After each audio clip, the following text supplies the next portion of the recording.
Une voiture hybride cumule deux sources d'énergie pour avancer, l'électricité et l'essence. Lorsqu'elle démarre, le moteur électrique se met en marche, il est alimenté par des batteries ou des supercondensateurs. Lors de fortes accélérations ou au-delà d'une certaine vitesse, un autre moteur à combustion thermique à essence prend progressivement le relais jusqu'à le supplanter complètement. La gestion des deux moteurs, complexe, est confiée à un ordinateur de bord qui analyse la vitesse, la pente, la charge des batteries et le freinage pour répartir l'effort. Une partie de l'énergie libérée lors du freinage ou en descente est récupérée pour recharger les batteries. Sur certains modèles, ces batteries peuvent également être rechargées sur secteur, procurant une plus grande autonomie électrique.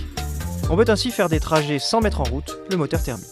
Cette technologie permet de limiter les émissions de CO2 tout en conservant l'autonomie et les performances d'une voiture classique. Le principal point faible de la voiture hybride reste la batterie.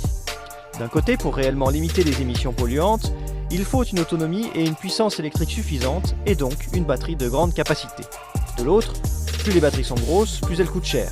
Elles sont le plus souvent au lithium, un matériau dont la rareté devient une préoccupation, et sont très compliquées à recycler.